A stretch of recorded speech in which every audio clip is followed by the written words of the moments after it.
So, welcome to Tribeca Cinemas, right? And I'm here to answer any questions regarding Zeitgeist Moving Forward, and I'm here with the Venus Project, our New York chapter coordinator, and you are also our New York chapter coordinator.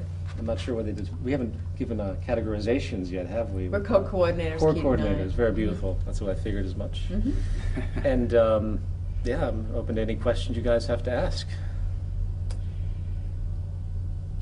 The third film is very ambitious and very radical. How do you think that it could become a reality when you step outside into the city and you see the condition? And take a city like New York, for instance. You look at the skyline, you look at the people, you look at the piles of trash. How do you think that we can really transition? How realistically speaking, like what do you think is? Well, there's two angles of transition. There's the physical transition, and then there's the cultural transition. And out of both sides, the latter is much more complex. The physical transition, the rebuilding of buildings, this is all technically feasible. It's provably and scientifically concrete that we can do much more advanced things with extreme high efficiency. So the physical transition isn't a problem to me at all.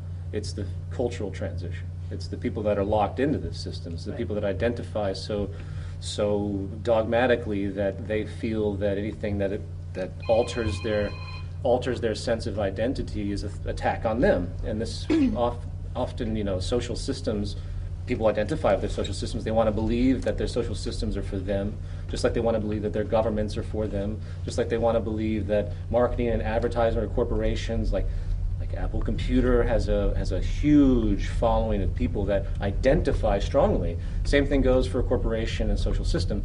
So we have the free market, we believe in freedom and democracy, and these words have resonant meanings with people. Whatever you want to define them as, that's a whole different subject because of the ambiguity and what people have been conditioned to believe those words mean. Point being, the cultural transition is by far the most difficult. We have to educate people on what it means to be sustainable and get them to understand the need to identify with that for their own purposes and the reasoning of their own survival, the survival of their kids and their grandkids.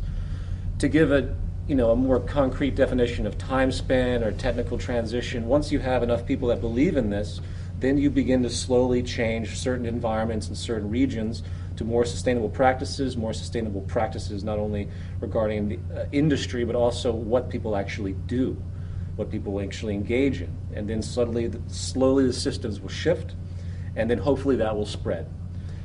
One more thing I'll add, though, is that there will be a social breakdown, which has already been underway for many decades, which people don't seem to reconcile. They don't really pay attention to it, such as the continual doubling of poverty, the tremendous suffering, the extreme class division, the onslaught of all sorts of mental diseases, neuroses, and many things covered in the film as a result, literally, of this system. These things are eventually going to come to a head, where people will step back and finally say, we can't do this anymore. This is affecting all of our health. We're suffering tremendously on multiple levels. We have energy deficiencies, we have health deficiencies, and all of these things will come to a head to an effect where I think eventually, slowly, it will permeate most consciousness and people will wake up and realize that we have to do something new. Either that happens or we're going to move into something much, much worse, frankly. Right, and that's, I think, the area that I'd like to talk about. How then would the movement encourage people to get in front of that? To get in front of that, or get behind it? I feel I'm a big influence. My big influence, I say this, people find it cliche, is the American Civil Rights Movement, because it actually did work to a certain effect. It was allowed to work, if you will, because of the fact that so many people got behind it. The power is in critical mass. I don't believe that politicians will do anything.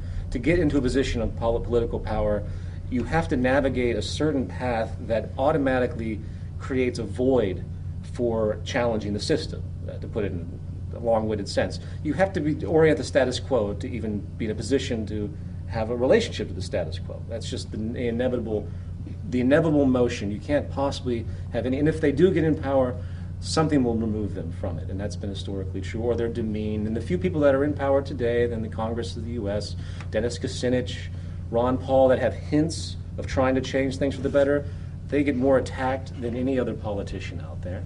They're stifled in their communication. So the change will not come from any political system, and it certainly won't come from a corporate system. You're not going to see corporations magically try to be actually sustainable because, as I point out in the film, it is mathematically impossible for them to do so. The entire financial system is driven by consumption, and the more consumption, the better. Therefore, sustainability is intrinsically thrown out the window. So, and that's just one facet of it. So the change will come from critical mass of people understanding, people that will hopefully at grassroots level through the Zeitgeist Movement chapters globally.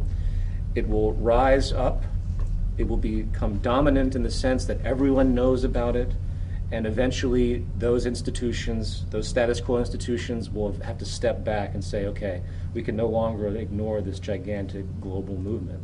And that will be a peaceful type of interaction. Compromises will be made, and if things, and I'll just add one more thing, if things don't materialize and things continue to get worse and worse and worse, if things don't operate in a relatively rational way, where people are paying attention to each other, where the government say, okay, the United Nations, for example, says, okay, we're going to bring in this new organization to see what they have to say because they have hundreds of millions of people that follow it.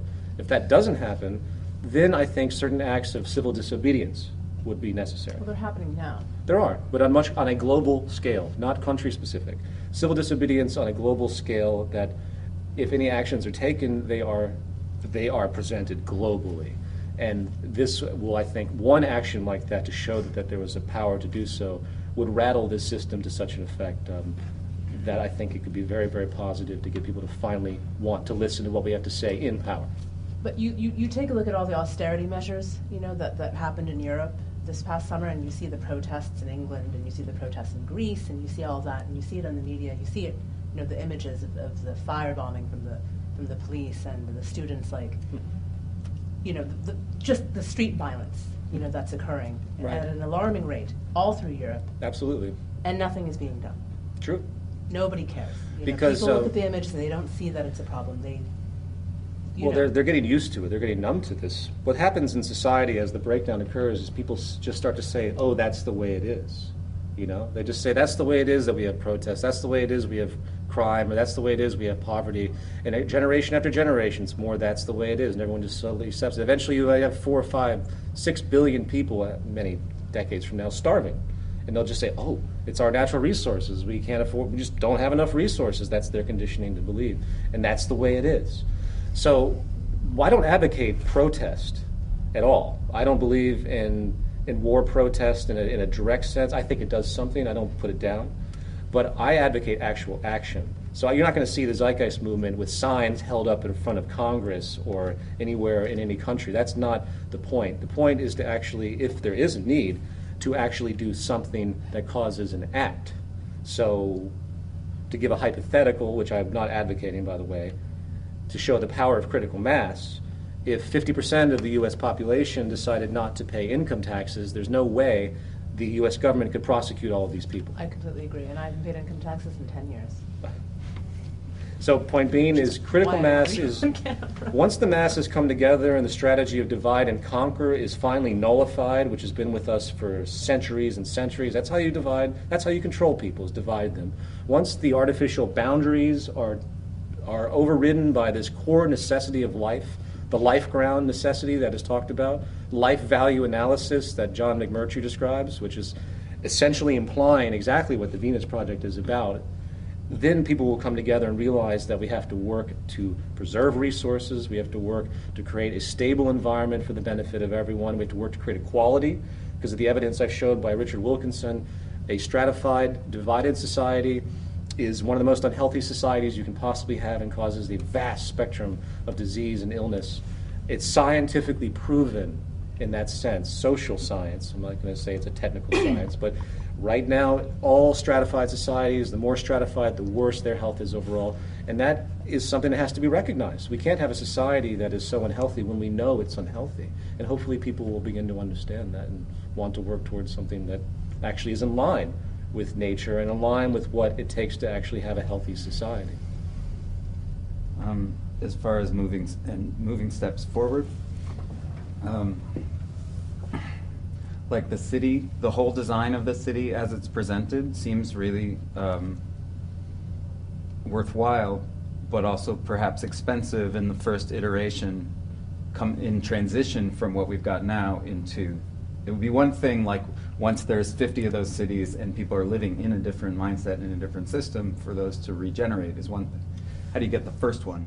But what can people start doing so it's not purely ideas, but practice? Because what people I think respond at a local level, what people respond to is a better option, an actual better option that they experience as a better experience. Because You'll win over that many more people because, Right.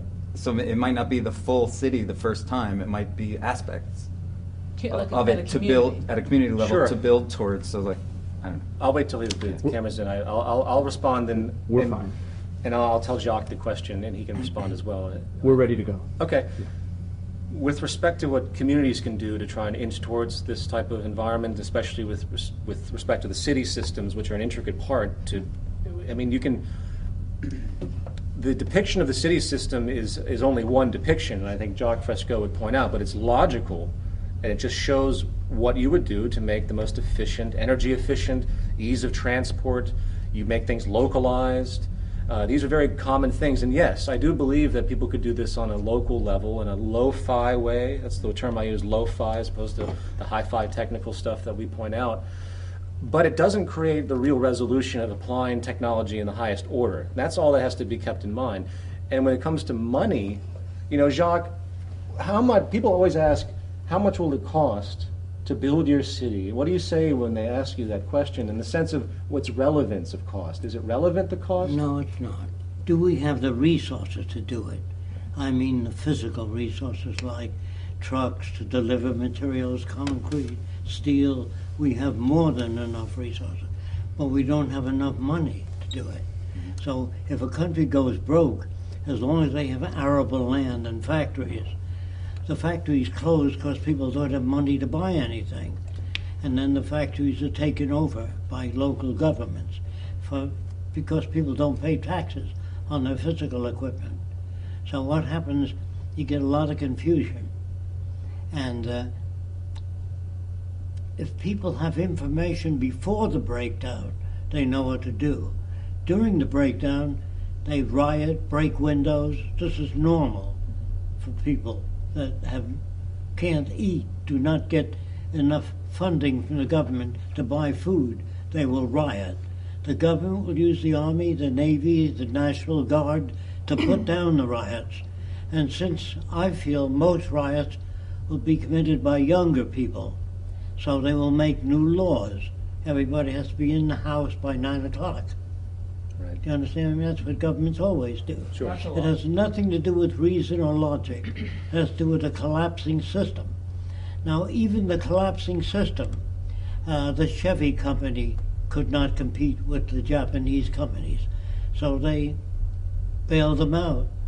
Bailing them out does not mean sustainability. Right. If you bail out a company and they can't turn out a better car, electrical car, better than the Japanese, they won't survive. And if they don't survive, the company falls into the hands of the government. The government doesn't know how to use those companies, so you have a lot of riots, confusion, and during the change, many new systems will not work. Right. And they'll blame the new system. And the public doesn't know which way to go, so you have what they call social chaos. In order to put down social chaos, you have to use the Army, the Navy, or the National Guard to put down the chaos. That's called fascism. Right. But if you can't pay people, if you can't pay them a wage, which the government won't have the money to do. See, if I were a senator, I would immediately cut my salary in half to show that I care. I haven't heard that yet. I haven't heard the president say, I've got enough to live on, I don't want any salary, let it go to help people. Or the Then banks. people would identify with him. Sure. But banks do not think that way. No. Most businesses think in terms of profit. It will collapse, Otherwise, though. they wouldn't outsource. It's really, Do you understand what I mean? If they cared for the American people. So what they do is they ask people to join the armed services as a loyalty. Although they'll get a minimum wage and food and clothing, they will try to get larger armies to maintain control of people. But in the meantime, in Europe, they will respond faster. I mean, because they're having a harder time than we are. So nations will be fighting each other the majority and minority people that are exploited most by the system will be the most active. It's not going to be smooth. I always said the transition will be the most painful thing up ahead, because just fighting for women's rights took a lot of battles, or giving them the right to vote, or getting rid of child labor in factories. That took a long time. And when you have children working for you, you can maintain the competitive edge. If you have to pay a higher salary, you can't maintain the competitive edge. So if you free children, the factory goes broke because they can't maintain the competitive edge. All that industry wants to do is contain and maintain the competitive edge. And if they can't do that, they will use the Army and Navy. They control the Army and Navy, not the wealthy people. Unfortunately, people aren't wise enough intellectually or emotionally to sit back and look at society and say what's wrong, where do we need to go in order to maintain a civilization and a future for us. We feel it will take the breakdown, as we talked about, and people losing their jobs, losing confidence in their elected leaders, and losing their homes before they'll start to look around and say, where do we go, what do we do? And even then, they won't know unless we have enough information out there to point this direction out to them. Because there really are no viable alternatives out there. It's back to God, or back to the good old days, or law, civil law. So the job now, it's really critical to get this information out there while we still can. I'll just add one more thing, and that's, someone brought this up last night, and it's completely in line with what you're describing, but it's another variation, is that earth ships, transition towns, these community things, these might be needed in a very short-term sense as things start to continue to break down. Transition towns. Yeah. Exactly, which is, I have no disrespect for, but obviously they're not a solution. They probably recognize that. Short-term solution. Short-term solution, but what's going to happen is, say we all got together and we started a nice community somewhere. Say, I don't know, the number doesn't even matter, and it's outside the city of New York. Say, sure. And things start to break down, and we're doing great. We got our food grown, we're living decent. Set up some chickens. You know what's going to happen? Those people that are starving and displaced will come straight for whatever's working. That's just a natural tendency of any organism that's starving, and they'll do whatever they can. So unless you want to have men with automatic weapons at your gates, so it's important that people not try to find intermediate patchwork solutions. We don't have time for that. I have friends that are doing right now. They're going to places and they're growing their own food because they're so tired of being poisoned by industry, and they understand what's happening. But I try to explain to them that that's not a solution. We have to work together. There's nowhere to hide, in other words. So I think that's sort of how I feel. I'm kind of caught in the middle, Sure. I could at any time drop off the grid, Sure. I can grow potatoes in my houseplants. I know how to do it. Sure, yeah. I know how to remediate any kind of soil. And that's good information to have. Yes. I certainly don't put any of that down. But if we want to change, we have to change the society. There's no way around it, especially with the growing population. I couldn't sit back, say, in my own little community village and just watch the death of billions of people, which I'm not saying is going to happen, but it's already slowly happening. And it can only get worse based on the outlook, the financial outlook, and everything that's happening with the scarcity that's being generated by this system. How optimistic are you that we can do this? It depends on what you define optimism. I think, as Jacque and Roxanne just pointed out, there's going to be a tremendous amount of suffering because, unfortunately, people are not really rational in any direct way. They have to feel the problem. They have to be hit with something. You can't just tell somebody that this is happening. And believe me, out of all the work I've done for the past few years and the things I bring up, you can't rationalize as somebody whose emotional identification is so strong with whatever idea that is fallacious. You have to wait for them to experience the problem. And that's an unfortunate And what if they reality. don't? What if they don't because we're so far gone? I think eventually they will, though. Well, this is the question, is that, so are we, it's going to, I think, and it sounds like from something you said last night, maybe you also think this way, it's going to go one of two ways. It's either going to completely collapse on its own, the the system, I can clarify the that, but money go- will. That's happening now. It's happening now. It's but been happening for a long But I time. guess what I'm saying is, like, will people do something before that in preparation, or will it just happen and then they're just all going to be standing there? Most and people are having not going to have any. And most people, I don't think, are going to do anything. No, they're I going to. can until only refer to the last after. depression, Yeah. the 29 crash. I remember the wealthy people that had yachts, had that yacht stacked with food. They were ready to leave the country. If they succeeded, pirates would form of other people, Right. and they'd take their yachts away from them. You can't live to yourself anymore, only they don't realize it, even though they have guns on the boat. Once that happens, piracy, it's very hard to control. You generate thousands of people forming groups, invading co-op communities that don't want anything to do with the system, and they start co-op growth, and they're eating, so they will invade them. And if you have your own little farm, and you say, well, the hell with people, I'm growing my own chickens, I'm raising food for my family, they will invade your farms. Right. You can't live to yourself anymore. But knowing that will not cause people to come around and say that's logical and reasonable. People are neither logical nor reasonable. They'll kill each other, take what they can, and form lots of gangs. I don't know whether we'll ever see the Venus Project. I don't know that. It depends on how many people can identify with it. They look to me and say, Jacque, when will you build these new cities? I'd like to move in. I said, it depends on what you do and other people. We have no power. We can only point to a direction.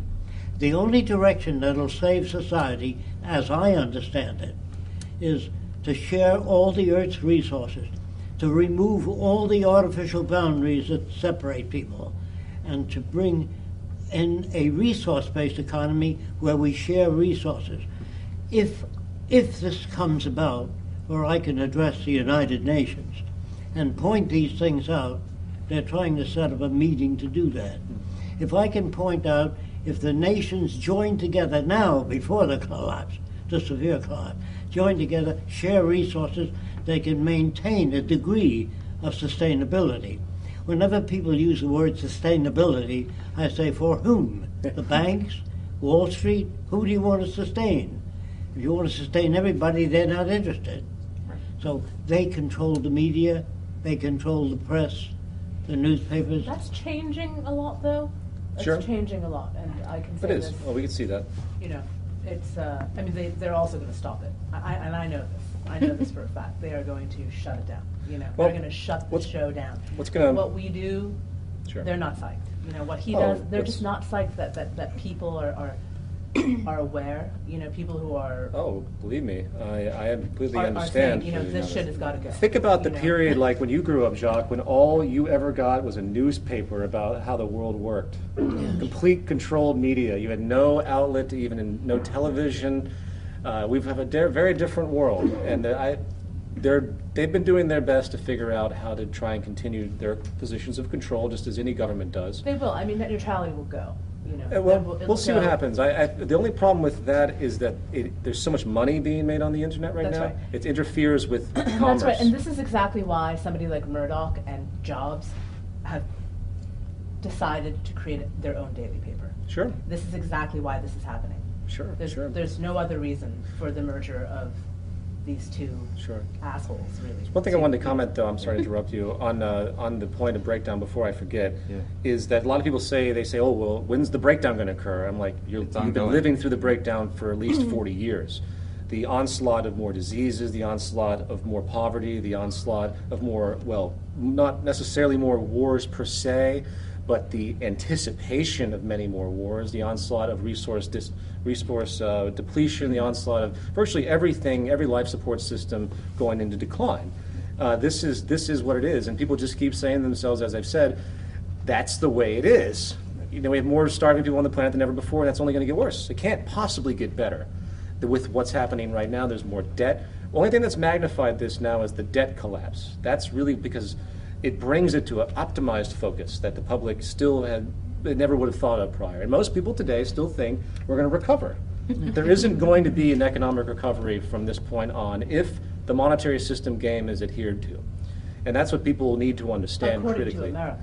Well, globally, though, if the monetary system of the global market, which is what it is. I mean, the American philosophy is permeated. The virus of the cancer of capitalism has permeated the entire world. There's no one that can escape. Those that even claim to be socialist are just capitalists. I mean, to provide, say, free education is someone's paying for it. It's still being paid for. There's still money at every facet of motivation in the system. And one small aside that I want to just throw out there, and this notion of sustainability, I read a book recently, and they used the term sustainable business. Mm-hmm. And it was the most comedic thing I'd ever heard. It was written by this very prominent, wealthy environmentalist, and he was trying to explain how business can be sustainable. How can you possibly have sustainability in a paradigm, in an approach, where you have organizations in competition with each other that can't produce anything of high quality because of the need to have cost efficiency and preserve market share and cut corners at all times? How can you have sustainability when all industries are out for themselves and they're only worried about the resources and everything that relates to them, and they have no symbiotic or synergistic relationship to anything else? How can you have sustainability when they're obviously polluting and keep polluting on some level or another because it's framed in the network, it's framed in the context of the establishment, which means they have to cut costs.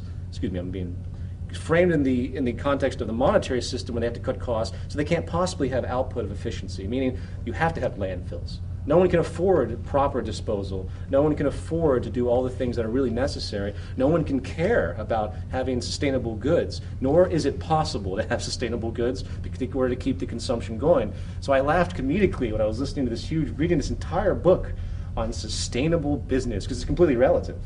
They make it a little bit more sustainable. They say, oh, we're going to recycle a few more things. His name is Hawken. Paul Hawken. He's a very famous economist / ecologist. Economist might not be the right word. And I have a great deal of respect for him, but he's trapped in the system. He's also well-to-do in the system. Like many different people that have these type of opinions, they're like, I have a great deal of respect for many different people out there. I'm not going to actually name any names because it might be misconstrued, but they don't go far enough. A lot of people that are praised as activists in ecology, they go just to the edge of the monetary system, but they're so indoctrinated they think the monetary system is a given, it's presupposed, religiously ordained. Mortgages and children, they're literally lifestyle. They've got to keep up with their own. They're literally invested in it. And they're literally invested in it, but that doesn't mean that they can't acknowledge it. Everyone has to make money in this system, but it doesn't mean you can't acknowledge it. Who you featured in your film, Vertical Farming. He's a hero of mine. I love him. I think he's great. I've had many exchanges with him, and he's really very inspiring. And the work that he does, and what he's done for a lifetime, dedicating his life to sort of the concept of vertical farming, which is very important. Brilliant. Yeah. But all he's doing, at every TED conference that I see him at, and I go to every single TED conference there is, and at every TED conference, all he's really looking for is an investor. All he really wants is an investor to say, listen, let's convert Newark, the building in Newark, let's try this. But, he's not trying to profit, he is trying to feed the world. I mean, that's what he's trying to do. I attempted to interview him. You're speaking of the individual at Columbia, right? Dixon, yeah. Yeah, exactly, Dixon. I tried to interview him, and he said, I'm sorry, I can't do any film interviews, because Sting has the right for all of my video interviews. And it's true. But I thought to myself, true. I mean, I don't know if that's good or bad, I have no idea. It's bad, but he had to take the money from Sting because he needed to continue doing his work. And I understand. His funding was stifled. And I don't put him down for that, but it just goes to show the nature of the system and how it automatically blocks everything. He'll meet you face to face. I mean, sure. We've had you seem like a very nice guy. I'm not the nicest guy, and really a great thinker. Sure, absolutely. Great thinker, but at some point, in his research years, when he was, he hit a wall, and he had to keep going, and then there were these people who were, Sting is committed to. Sure, I'm not putting down any of the characters. I'm just saying that it's unfortunate that the word can't continually be spread. Sure. Like I could have had his stuff exposed to millions and millions of people. I sort of do, but if I was in it, it may be a little more powerful. To know that we can produce organic. It's about joining forces. Sure. It's about inclusivity and not exclusivity. Exactly. The monetary system confirms exclusivity. Right. And competitiveness. And competitiveness, absolutely. And why Sting would restrict something like that is also problematic. Well, that's Sting's ego. Okay. That's like Sting's battalion of managers. I don't mind that. I'm just kidding. I'm saying this. So I did that. Anyway, very good though. I mean, I don't put down anyone in the sense of I understand the way people operate in this system. Everyone does what they have to do, and I look at even the most vile company like Monsanto. as, in fact, just another example of the matter of degree of what this system creates. That's all they are. It's just a matter of degree. So I try to convince people that I talk to that they hone in on singular corporations. And by the way, I think that you need to be activist oriented against some I of think these that people. all those corporations should be targets of Absolutely, activist but you wrath. can't- I you mean, can't- They should not be spared. You cannot, but the only problem is that you have to make sure that the larger order point is always made, that these are products of a system. And the Symptoms. Symptoms, exactly. So that's what I would say about that. It's an endless battle when you pick out corporations like that and continuously try and stop that. You might get some legislation through, and then when the next government comes in, it'll revert right back. That's really not the problem, the solutions to the problems. We really need to advocate a total world, global, resource-based economy.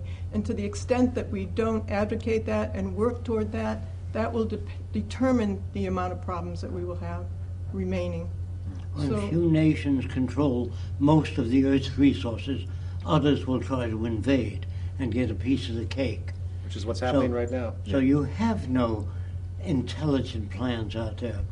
The more intelligent, the higher the order of intelligence, meaning better management of the Earth's resources, the more difficult to reach people.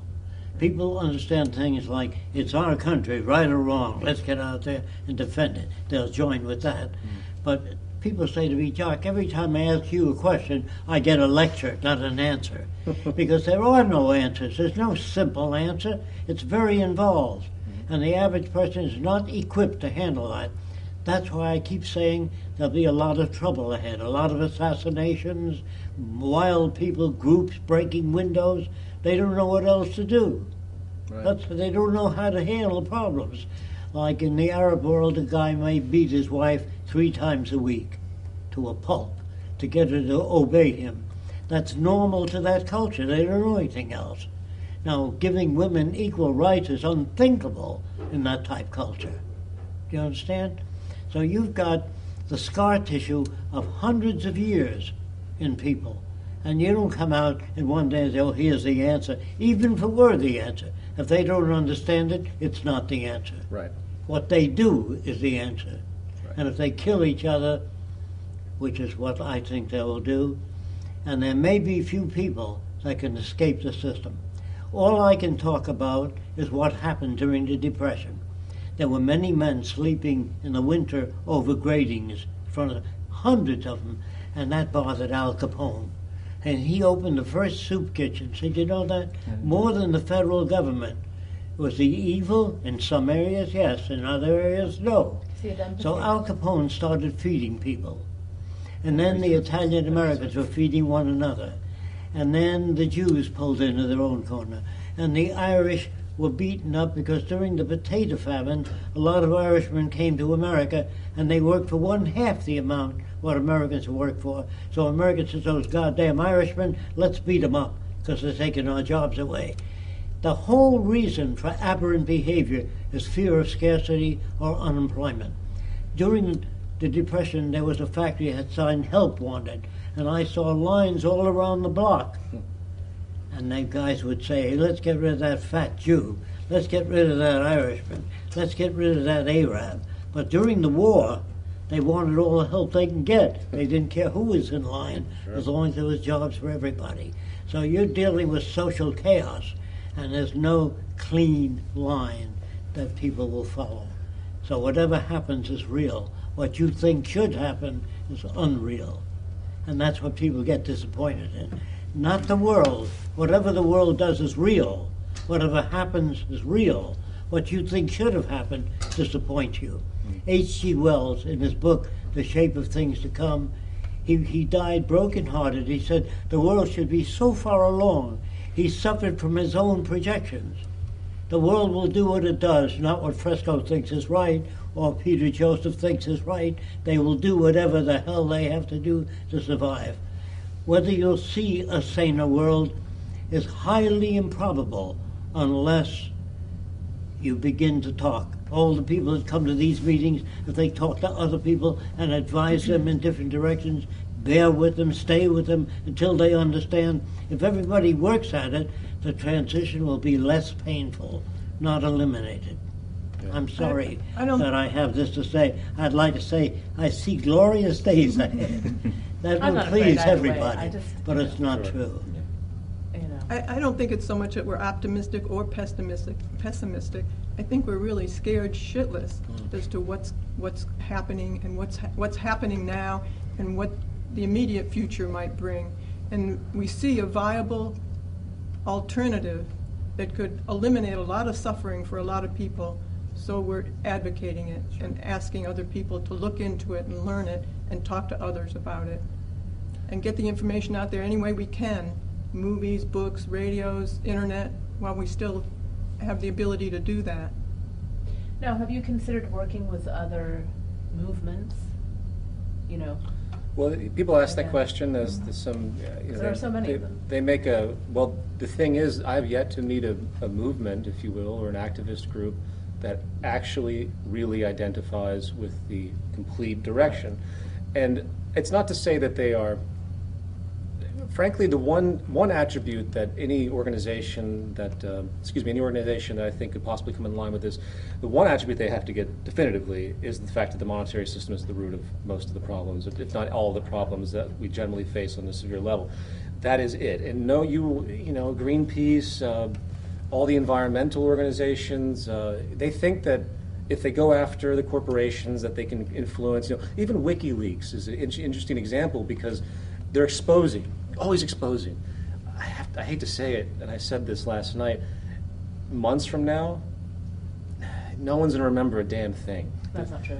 Well, I think disagree. I really strongly disagree with you. if they remember it, it's not going to change. It a won't damn change thing. anything, but he will have left some sort of indelible. I agree with that. You know- Let me rephrase that. I forget to say remember. Remember is not. There will be a fall of confidence in many different levels because of those releases, which are viably so. But the general consciousness of the public, general awareness of the public, it goes through them because of. And Because has there been any prosecutions because of that? Not that I've heard of. Has there been anything that has really culminated because of the really severe things that were revealed I mean, in the those only cables? prosecution has been the one of Bradley Manning. That is it. That's right. So if there is a prosecution, there is a young man In who the is other in a direction. 12 by Yeah. 10 jail cell right So, and my point is that the goal here is to provide a solution, not to talk about problems anymore. I spent that time in Zeitgeist and even Zeitgeist Addendum. That's why I barely talk about, like, you know, I bring it up like Wall Street and stuff, but it's not focused on as though I'm trying to like expose. I don't believe that's the route to do. But don't you think that in the grand cosmology of things, that we're all connected and that we have our own part to play? And Well, of that if we course. can fit that puzzle, make it work. Well, by all means, but I think my point is more of a central strategy, an effective strategy, and that is actually showing a new direction, not advocating, not constantly exposing. So back to my point about activist groups and other organizations, they're constantly harping on what they think is right and what right or ethical or what government should do, in the sense that it's all contained within the system. It's never. What do they say about ecological organizations? Say we need to do this, and this. We need the money to do it, and they look for money, and that's what everyone essentially does. We need more funding so we can fight these fish loitering ships for Greenpeace. They frame everything in the system not knowing that the system itself is the problem. And what they also do is they create their own establishments. And this is something else I've run into with contacts of many organizations that I won't name. They see what we advocate. They have thousands of employees, pseudo-volunteer employees. They still get paid. Many of these organizations that are nonprofit naturally still get paid. Nonprofit is just a subset of profit. It's just less profit is all it really means. So they're in a world where they're surviving off of their activism. And that's a big problem. Careerism. They have a career in fighting the problem.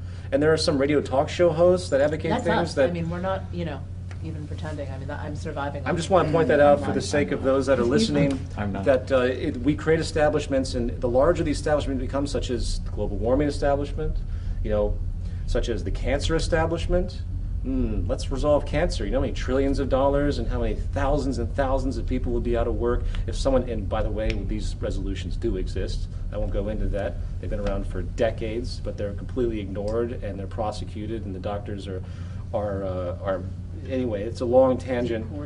Anything they can do to stop servicing problems is how things work, and it goes for the activist community as well.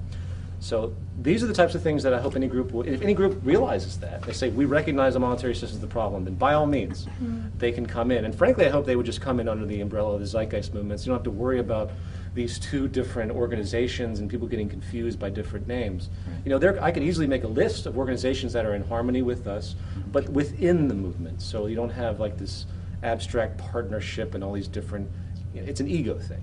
You know, there are people that have already broken away from the Venus Project and the movement because they have their own ego. They're like, we're going to do our own thing. We don't like this aspect, and it's so counterproductive. It's self-defeating. That goes back to the cultural aspect that's so hard to change. We're all conditioned to have that kind of ego mentality when we're pitted against each other for survival and we have to compete. It's only natural that everybody wants to glorify themselves or have their own independence and everything. And importance. So That's what's been reinforced in this system since the moment they're born. Is reinforced competition. I think It's a natural response in the system. In the system. It's not necessarily not a human response. Right, And so exactly, that's what I meant.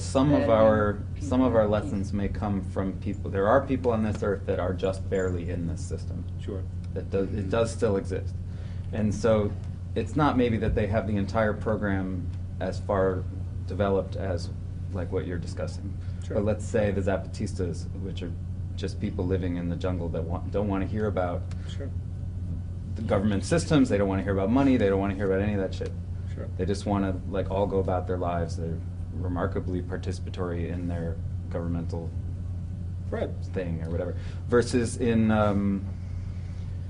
in Argentina, when their economy went down, and there's a question about the degree of collapse, right? Mhm. Because if it collapses somewhat, but a government can still pay its soldiers and its police, that's one thing. Sure. If it collapses more, and when they cannot pay their policemen anymore and they cannot pay their soldiers anymore, this is something else. Well, And you end up in a situation in Argentina where people were going back into the factories and reopening them on their own, just because it's like there's resources all around me. I'm going to go to work, you know. And they get in these fights with the guy who thinks he owns the place from before, Right. or whatever. But sometimes I think at an individual level, and in some of these other more I don't know how far flung Argentina is per se, but it's not New York City anyway, and it's not London. You know, Right. and they're coming from a different social upbringing and different culture, whatever. non-materialistic. Let's say less materialist. Sure. Well, I wouldn't say that about Argentina. I don't know about Argentina, but in Sure, other well, examples, I there's understand. also interesting examples in the Soviet Union when it collapsed, where factories started these really elaborate barter chains because they didn't know what else to do. Right. So, like one factory that made tires would call up somebody that made trucks and be like, "Can we give you tires?" And then the people who made trucks would call the company that made sugar and be like, "I don't know, do you need trucks?" And they'd work out these elaborate barters. One thing I'd like to point out is that the collapse that's happening now is extremely different than any collapses that have occurred because of financial purposes. Yeah. This is a resource collapse, coupled with a debt collapse, coupled with a pollution acceleration, coupled with a destabilization of the atmosphere and the climate. This is a amalgam of problems, both man-made in a sense of abstraction, like the monetary system, and what we've created as a result, the consequence of what we've been doing for so long. So even if the soldiers are paid, they're going to come home to Nothing. to ravages. They're going to come home to lack of energy. They're going to come home to a depletion of food in many cases. So it's not going to work even if they keep printing more and more money. You know what I mean? So this is the big difference between what happened in the Great Depression. Great Depression, you know, there was plenty of resources. The fall of Argentina, and which was a credit expansion collapse. This is a completely new paradigm that we're entering into right now. Sure. So it's important to make that point. In And case I people mean, Zimbabwe or something. Like if your soldier's going home and he's being paid with $1 trillion bill, it's it a may not- marvel. It may break morale a little bit. It's a marvel that it could even make it to $1 trillion bill in my mind. You know, someone's actually rationalized, no, we need $1 trillion bill. All right, let's do that one. I mean, you know what I mean? It's like, what the Just hell? goes to show how arbitrary it is. It is, but the fact that they would even get that far blows my Well, they mind. won't let go. There's ego for you. Yeah, it's like Does the movement have any presence at all in East Asia or in China specifically? China. No, not that I know of. Good luck with that. You know, China. There are a few people. I've got a few emails from China. They've snuck through their internet system, evidently, and Ways. as far as I know, there was a few people that were trying to do something, but there's no official chapter. And you know, there are other Asian countries that we have a presence in. You can Indonesia. I think we have an Indonesian chapter, a very small one. We have Singapore, yeah. Singapore's huge. It's like We have to start somewhere. Singapore's an ideal city, actually, to have a... The major landmasses we don't have any real presence in is Russia. We have a Russian chapter, but it's not very active as of last I've checked. And Russia's gigantic. Right. And in Africa, we have a South African chapter now, but again, it's a very small group, as you might imagine. And I guess that's dominant. Those are the two dominant landmasses. If you look at the maps of our chapters and the maps of Z-Day or the maps of this film. Antarctica. What's that? As a continent, there's nothing on Antarctica. That's true. We don't have to worry about that too much. The Eskimos, I don't think, need a resource-based economy. Are Eskimos in Antarctica? No, That's a Greenland just and science. North It's a America. projection. I don't know anything about Antarctica. I have something that I can say about the nature of the collapse and the transition. I think a lot of people have this notion that we're waiting to see this massive earthquake when suddenly everything stops. And overnight everything is a disaster. I don't think we're ever really going to see that. Like you guys have been saying, and I agree that we've been living in the collapse for the last 40 years. How many people are dying every day? How many homeless do we have? The transition is going to be the same thing. I don't think overnight we're going to suddenly have fresco cities all over the world. It's a sliding scale, and in order for that sliding scale to start sliding back up towards positive transition, we're going to need more and more people to wake up and realize that they have a choice, they can participate. Voltaire said that man is free the moment he chooses to be. So it's really up to us. I mean, the Venus Project has been around for how long? And the Zeitgeist movement has only been around for a few years, and we already have about 500,000 members or more. It's been 2 years. 2 years, so that's a really short amount of time. Imagine what we could accomplish in another 2 years if that number doubled or tripled, and that's the point. That's how things are going to work if we have that critical mass. Absolutely, absolutely. And the Venus Project was 2 before that. Right. Was what? Was 2 before that. Oh, right. Zeitgeist movement. But what are you not concerned about from the perspective of hard science? You know, we really are looking at a lot of solar activity. There is a lot of solar activity happening. The sun is emerging from an 11-year sleep cycle. Okay. It does that every 11 years, though. It does it every 11 years, and we are looking at a potential fries satellites every 11 years too. solar storm that could wipe out the grid. Well, that's in the a northern whole new level of concern. Technology. Yeah. I mean, these are my technology has concerns. solutions. I think this is. This I'm is not what as we write about. familiar with that. Sure. Well, you know what? This is all, as Jacque poetically stated, that I always stay with me. The only problems that exist are the problems that affect the whole of humanity, in the sense of human problems. Right. And we have no approaches holistically as a globe to resolve any global problems. I mean, that's a problem in and of itself that generates the need for a global system of some kind. Right.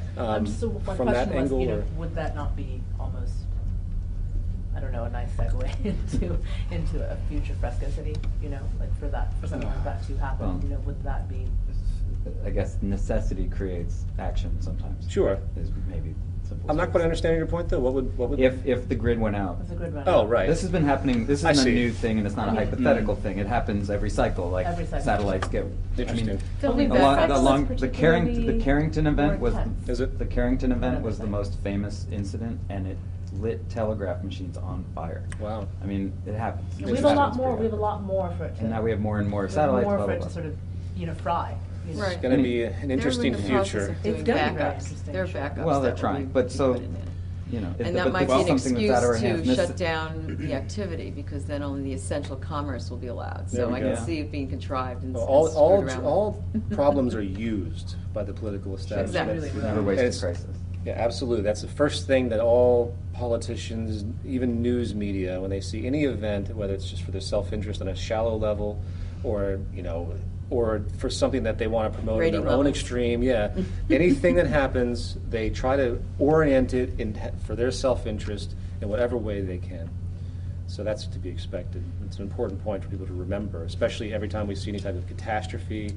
I won't even go into what's inspired the wars that we've seen and all of the press issues that come out.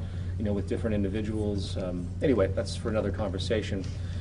But I think about the question about whether or not the grid collapsing would help move us towards a fresco city. It could or it couldn't. A collapse might speed that up, but it also might make it far more difficult now because we can't use technology to communicate. If the grid collapsed, how are people going to use the internet to communicate, which is one of our greatest assets right now, especially as a movement? Well, I don't think the grid would collapse forever. I mean, it would be a collapse of, I don't know, probably I think 3-4 weeks. what's something like that. But what would happen in those 3 or 4 weeks? Sure. Well, What are we really? that's hard to anything predict. can happen. I That's think hard to predict. Like Extremely hard to if you had so we had an East Coast blackout a handful of years ago, right? Yeah. But it only lasted a day or two, so it was beautiful. Yeah, it For was the most great. part, in It New was York like City, New it York was City was considered dark. it was like a holiday. It was beautiful. Everyone treated each other.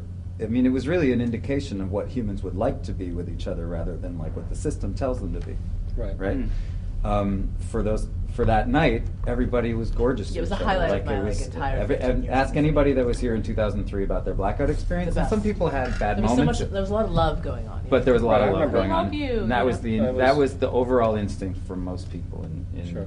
And so now, if the blackout had lasted 2 weeks, What are we looking at? when No everybody's water, blood no sugar fuel. starts to kick in, like on the 5th day, And food becomes yeah, and scarce. they water ran out of becomes food, and scarce, suddenly people start to remember that they are armed actually, and that, Sure. So these aren't predictable things. They're not. But they know something isn't. They know something is not right. They do. I hope so. Well, obviously they do. I mean, yes, They do. I mean, which is why they spend all this money, like, putting out calling 311 and saying, pack your go bag, Sure, get ready. This has sure. got nothing to do with 9/11. Right. They don't give a shit. They really don't. Like, Right. they know that something else may happen. Right, right. What that something else is, I don't know. I'm not clear on You that. know what Mark Twain said?